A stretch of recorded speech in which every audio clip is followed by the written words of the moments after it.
Ma sœur n'a pas hésité. Sa voix était claire, rodée. C'est réservé à la famille. Je suis restée là, le téléphone pressé contre l'oreille, réalisant que je venais d'être désinvitée de la fête d'anniversaire de mariage de mes parents, celle-là même que j'avais aidé à financer. En une phrase, j'ai cessé d'être une fille pour devenir un désagrément. Je n'ai pas discuté. Je n'ai pas pleuré. J'ai senti quelque chose de plus froid s'installer. Parce que si je ne faisais plus partie de la famille, je n'avais plus d'obligation non plus. Et le choix que j'allais faire ensuite allait défaire tout ce qu'ils pensaient contrôler. Avant de vous raconter comment cela s'est déroulé, cliquez sur j'aime, dites-moi en commentaire d'où vous écoutez. Si vous vous êtes déjà senti effacé, partagez-le. Je m'appelle Lisa. J'ai environ 35 ans et je gagne ma vie comme photographe indépendante. Rien de tape à accent grave-l'œil, pas de nom d'entreprise à placer dans les conversations, juste moi, mon appareil photo et de longues heures à chasser une lumière qui semble honnête. J'ai toujours aimé le travail où les résultats parlent d'eux-mêmes, calmement. C'est peut-être pour ça que ma famille a appris très tôt que je ne ferais pas de bruit, même quand je portais plus que ma part. De l'extérieur, ma famille semblait stable, respectable, le genre que les voisins décrivent comme proche. Des cartes de vœux sur le frigo, des photos encadrées le long du couloir, des sourires qui savaient se maintenir juste assez longtemps. À l'intérieur, cependant, les rôles ont été fixés très tôt. Ma sœur était celle dont tout le monde parlait. Talentueuse, charismatique, le centre de chaque histoire. Mon frère était le planificateur, la voix de la raison, expliquant toujours pourquoi les choses étaient comme elles étaient. Et puis il y avait moi, fiable, silencieuse, celle qui faisait disparaître les problèmes sans demander à être vue en train de le faire. L'argent était ma façon d'aider, non pas parce que quelqu'un l'exigeait ouvertement, mais parce que le besoin était toujours implicite. Un message sur des réparations qui ne pouvaient pas attendre. Des factures qui s'empilaient plus vite que prévu. Une mauvaise passe qui ne serait que temporaire. J'envoyais les paiements comme certains envoient des excuses. Rapidement, instinctivement, sans vouloir de reconnaissance. Chaque virement ressemblait à une preuve de mon appartenance.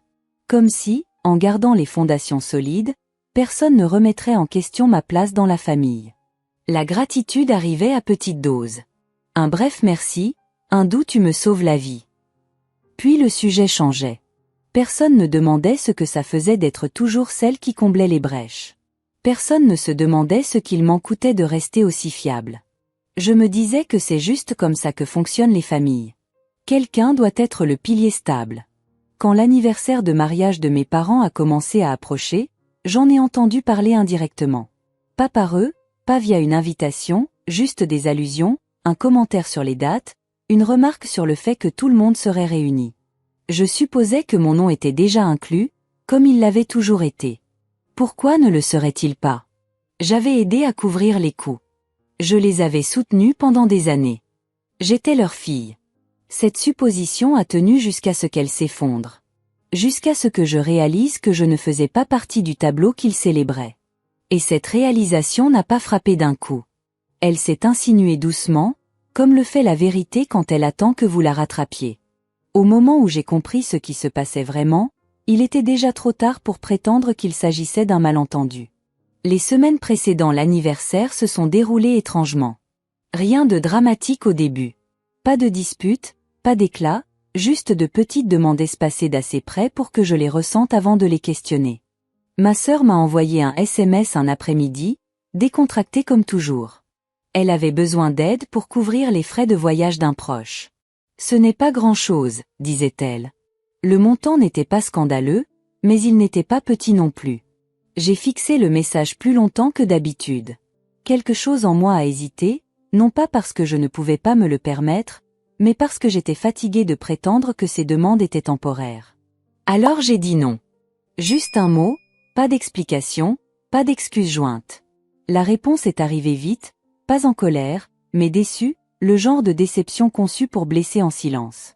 Elle m'a dit qu'elle n'attendait pas ça de moi, que tout le monde comptait sur le fait que les choses se passent bien, que je mettais un stress inutile sur nos parents pendant une période importante. La culpabilité s'est glissée par réflexe. J'ai failli céder. Presque. Mais je ne l'ai pas fait. C'est là que la température a changé. Les appels ont ralenti. Les messages sont devenus plus courts. Quand je tendais la main, les conversations se terminaient rapidement, enveloppées d'une politesse si fine qu'elle en devenait tranchante. Je me disais que j'imaginais des choses. Les familles traversent des phases. Les gens sont occupés. Mais le silence avait du poids. Il appuyait de manière constante et délibérée. Quelques jours plus tard, j'ai finalement posé la question autour de laquelle je tournais. J'ai appelé ma sœur et j'ai mentionné l'anniversaire directement. J'ai dit que je voulais confirmer les détails, les dates, le lieu, des choses simples. Il y a eu une pause, pas un appel coupé, pas de mauvais réseau. Une pause assez longue pour dire qu'elle choisissait ses mots. Puis elle l'a redit. C'est réservé à la famille. Elle n'a pas élevé la voix. Elle n'a pas expliqué. Elle l'a dit comme si c'était évident, comme si elle me rappelait quelque chose que j'aurais dû savoir depuis toujours. Je me souviens avoir regardé ma main pendant qu'elle parlait, remarquant à quel point je serrais fort le téléphone. Mes jointures étaient devenues pâles. Je lui ai demandé ce qu'elle voulait dire. Une autre pause, puis quelque chose de plus sec. Elle a dit que ce n'était pas personnel, que l'espace était limité, que les décisions avaient déjà été prises. Elle a dit que mes parents voulaient une célébration simple. Elle a dit beaucoup de choses sans dire la seule chose qui comptait. Je n'étais pas invitée. Pas oubliée, pas négligée, exclue. Après la fin de l'appel, je suis restée assise dans ma voiture, moteur éteint, écoutant le faible bourdonnement de la circulation à proximité. J'ai repassé les dernières années dans ma tête. Chaque paiement, chaque conversation tardive où je les rassurais que tout irait bien. Chaque fois que je suis intervenue pour que personne d'autre n'ait à se sentir mal à l'aise. J'ai pensé à la liste des invités dont j'avais entendu parler. Les gens qui avaient été retenus. Amis, parents, voisins, des gens qui n'avaient pas aidé à garder la lumière allumée. C'est là que tout a pris sens. Je ne finançais pas une famille. Je finançais une version de celle-ci qui n'avait pas besoin de ma présence. Je n'étais pas une fille sur cette photo. J'étais une ligne comptable, utile, silencieuse, remplaçable. Et une fois que je l'ai vue aussi clairement, je ne pouvais plus l'ignorer. Ce qui m'a brisé n'était pas la fête. C'était de comprendre que ce n'était pas une erreur. C'était un choix qu'ils étaient à l'aise de faire. Cette nuit-là, tout est devenu calme d'une manière dont je n'avais pas l'habitude. Pas le genre de calme réconfortant. Le genre qui vous fait remarquer le bourdonnement du frigo, le tic-tac de l'horloge murale, la façon dont votre propre respiration semble étrangère quand personne d'autre ne vous demande rien. Je n'ai pas pleuré. Ça m'a surprise. J'attendais que la vague me frappe. La colère, la tristesse, l'envie de m'expliquer à quelqu'un qui pourrait enfin comprendre. Elle n'est jamais venue. Ce qui s'est installé à la place, c'était un calme clair, presque clinique. Je me suis assise à mon bureau et j'ai ouvert mon ordinateur portable, pas pour travailler, mais par habitude. L'écran me renvoyait des photos à moitié éditées, lumière et ombre. Des gens cadrés avec soin pour qu'on puisse voir qui ils étaient sans avoir besoin de le dire. J'ai réalisé que j'avais fait le contraire dans ma propre vie, me surexposant pour que les autres puissent se tenir confortablement dans le cadre. J'ai fermé l'ordinateur. Pour la première fois depuis des années, je n'ai pas pensé à ce que je devais à qui que ce soit. J'ai pensé à ce que ça ferait de sortir du rôle dans lequel on m'avait distribué. Pas dramatiquement, pas avec colère, juste tranquillement. La réalisation est venue, parfaitement formée. Si je n'étais pas de la famille pour eux, alors je n'avais pas besoin de continuer à jouer comme si je l'étais. Je n'avais pas besoin d'argumenter ce point. Je n'avais pas besoin de permission pour arrêter. J'ai fait mes valises lentement. Pas comme quelqu'un qui s'enfuit, mais comme quelqu'un qui agit délibérément. L'appareil photo d'abord, le bon objectif, quelques cartes mémoire, des vêtements qui me ressemblaient, pas ceux de quelqu'un qui rend visite par obligation. J'ai tout aligné sur le lit et j'ai remarqué que mes mains ne tremblaient pas. J'ai appelé ma meilleure amie. Elle a décroché à la deuxième sonnerie. Je lui ai dit que je quittais la ville. Je n'ai pas expliqué pourquoi. Je n'avais pas à le faire. Elle a demandé où. J'ai dit Paris, me surprenant moi-même par la facilité avec laquelle je l'avais dit à voix haute. Elle n'a pas ri. Elle n'a pas posé de questions. Elle a dit qu'elle m'aiderait à réserver et m'a dit d'envoyer mes dates. C'était tout. Pas de discours, pas de conseils, juste du soutien. Plus tard, en fermant la fermeture éclair de la valise, j'ai senti quelque chose changer. Je ne choisissais pas la distance pour punir qui que ce soit. Je choisissais l'espace pour pouvoir m'entendre penser à nouveau. La différence comptait. À l'aéroport le lendemain matin, le monde semblait étrangement neutre. Personne ne me connaissait. Personne n'attendait rien. Je suis montée dans l'avion entourée d'étrangers et je me suis sentie plus légère que je ne l'avais été depuis des années. Alors que la ville rétrécissait sous le hublot, je n'avais pas l'impression de laisser quelque chose derrière moi. J'avais l'impression de marcher enfin vers quelque chose que j'avais repoussé trop longtemps. Ce n'était pas une vengeance. Pas encore. Ce n'était même pas de la défiance. C'était la première limite que j'ai jamais posée sans m'expliquer. Et une fois cette ligne tracée, je savais que les choses ne reviendraient pas comme avant, parce que la version de moi qui gardait tout le monde à l'aise à mes dépens ne convenait plus. Le week-end de l'anniversaire est arrivé tranquillement pour moi. Paris s'est réveillé sans rien savoir de ma famille. La lumière glissait entre les immeubles. Les scooters vrombissaient devant les cafés qui installaient leurs chaises. Je me tenais à la fenêtre de ma petite chambre d'hôtel, le café réchauffant mes mains, et j'ai senti quelque chose d'inconnu s'installer, la permission. Personne ici n'avait besoin de rien de moi. Personne n'attendait de voir ce que je couvrirais, réparerais ou aplanirais. À la maison, la fête était déjà en marche. Je ne la voyais pas, mais je pouvais l'imaginer parfaitement. Ma mère aurait insisté pour des nappes blanches. Mon père se tiendrait un peu trop raide dans sa veste, souriant pour les photos. La salle serait remplie de gens qui connaissaient notre famille juste assez bien pour l'admirer. Un groupe dans un coin, des verres qui tintent, des rires qui montent et descendent sur commande, et une chaise manquante. Je n'avais rien prévu de dramatique. Cette partie est importante. Je ne me suis pas réveillée avec l'intention de faire une déclaration. Je n'ai pas rédigé de message ni répété de réplique. Je suis sortie cet après-midi-là et j'ai fait ce que je fais toujours quand je suis quelque part de nouveau. J'ai marché jusqu'à ce que quelque chose attire mon attention. La scène ressemblait à du métal brossé sous le soleil tardif.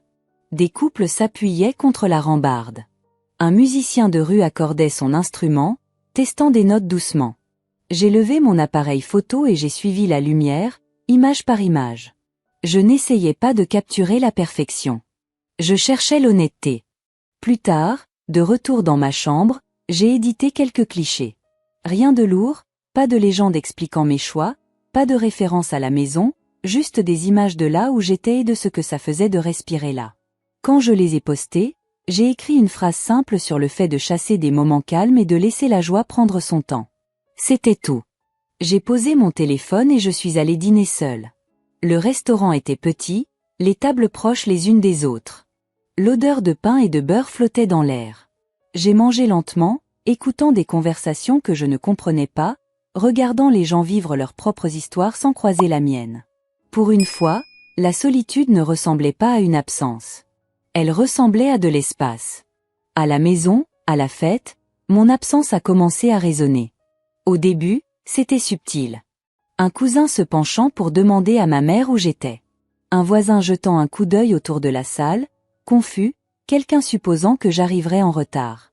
Ma mère souriait à travers tout ça, offrant des réponses vagues. Elle est occupée. Des trucs de boulot. Le genre d'explication qui semble raisonnable jusqu'à ce qu'elle ne le soit plus.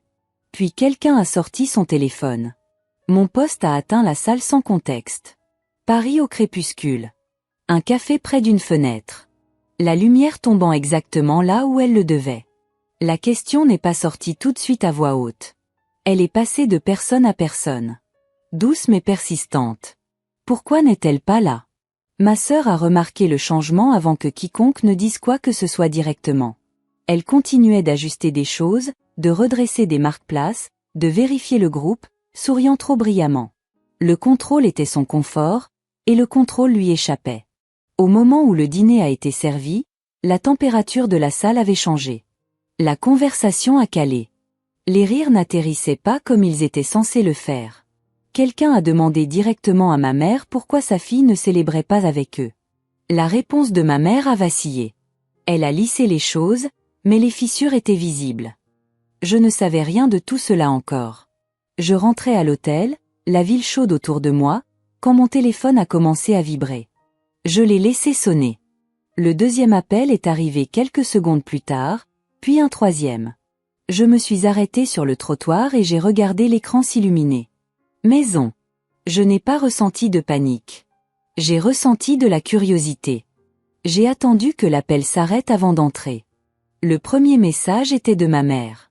Court, urgent. Elle me demandait de l'appeler dès que possible. Pas d'explication, juste une supplique enveloppée de politesse. J'ai attendu. Quand j'ai finalement répondu, sa voix s'est brisée avant qu'elle ait fini de dire mon nom. Elle m'a dit que les gens étaient confus. Elle a dit que les invités posaient des questions. Elle a dit que les choses devenaient incontrôlables. J'ai écouté sans interrompre, appuyé contre la fenêtre, regardant les phares bouger le long de la rue en contrebas. Puis elle l'a dit. Elle a dit que mon poste avait causé une scène, que les gens parlaient, que certains étaient partis tôt.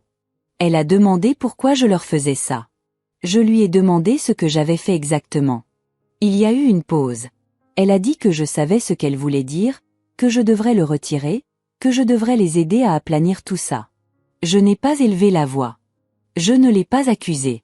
J'ai juste dit que je n'avais pas mentionné la fête. Je ne les avais pas mentionnés. Les gens réagissaient à ce qu'ils voyaient, pas à quelque chose que j'avais dit. Elle n'avait pas de réponse à ça. L'appel s'est terminé avec elle me demandant de penser à la famille. Quelques minutes plus tard, ma sœur a appelé. Son ton était différent, plus tranchant. Elle a dit que je les avais humiliés, que j'avais donné une mauvaise image de nos parents. Elle m'a accusé d'être égoïste, de choisir l'attention plutôt que la loyauté. Elle a exigé que je retire le poste immédiatement. Je lui ai demandé quand elle avait décidé que je ne faisais pas partie de la famille. Elle a essayé de me couper la parole, me disant que je déformais les choses, que j'étais dramatique, que ce n'était pas comme ça que les adultes gèrent les conflits. J'ai attendu qu'elle finisse. Puis je l'ai dit doucement, clairement. Mais est-ce qu'on se connaît vraiment? Elle est devenue silencieuse. Pas stupéfaite. Silencieuse, un silence exposé, le genre qui vient quand quelqu'un réalise que le script qu'il utilisait ne fonctionne plus. Elle a raccroché sans répondre. Mon frère a été le suivant. Son appel est arrivé avec de la structure. Il m'a dit que j'avais fait escalader quelque chose de gérable. Il a dit que j'aurais dû venir les voir en privé. Il a parlé de conséquences sur l'image, de professionnalisme. Il a dit que mon poste pourrait affecter les gens d'une manière que je n'avais pas considérée. Je lui ai dit que je les avais considérés pendant des années à travers des paiements, à travers la patience, à travers le silence. Je lui ai dit que j'avais fini d'être la solution à des problèmes que je n'avais pas créés. Il a soupiré comme il le fait quand il pense que la raison devrait l'emporter. Il m'a dit que je montais les choses en épingle. 1 heure plus tard, il a posté quelque chose de vague en ligne sur les priorités et la loyauté. Les commentaires ne sont pas allés là où ils s'attendaient. Les gens demandaient pourquoi je n'étais pas invité si j'avais aidé à payer. Les gens demandaient pourquoi la famille signifiait des conditions. Il n'a pas répondu. Les appels ont cessé après ça. J'ai dormi cette nuit-là avec la fenêtre ouverte. La ville bourdonnait, indifférente à l'inconfort de ma famille. Au matin, la lumière du soleil traçait une ligne nette sur le sol. Je me sentais reposée. Pas triomphante, juste apaisée. À la maison, la fête s'est délitée rapidement une fois que les questions ont commencé. Les gens sont partis sans dire grand-chose. Le groupe a plié bagage tôt. Mes parents se sont retrouvés avec des centres de table et du gâteau non mangé. La version de la soirée qu'ils avaient prévue n'a pas survécu au contact avec la vérité. Je n'ai pas jubilé. Je n'ai pas suivi les mises à jour. J'ai laissé la distance faire le travail que j'avais fait pour tout le monde depuis le début.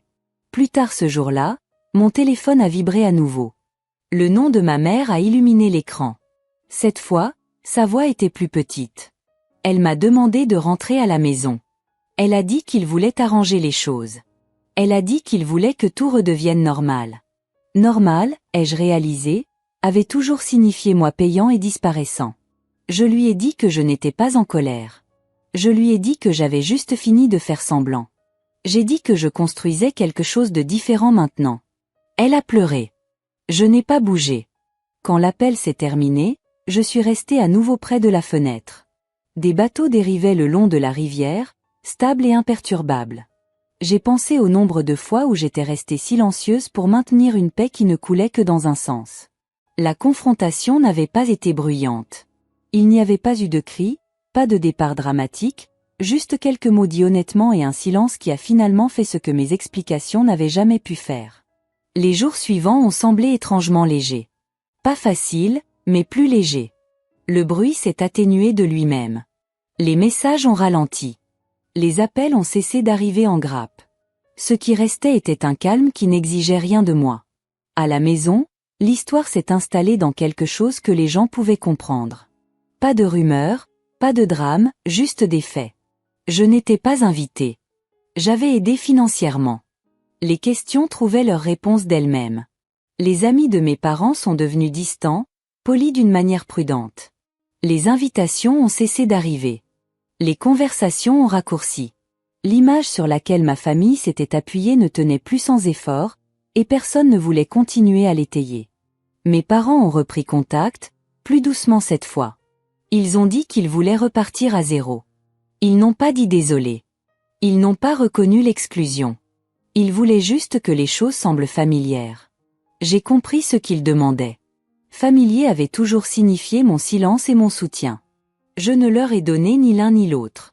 Je suis restée à Paris plus longtemps que prévu, pas pour éviter qui que ce soit, mais parce que le travail a commencé à me trouver là-bas.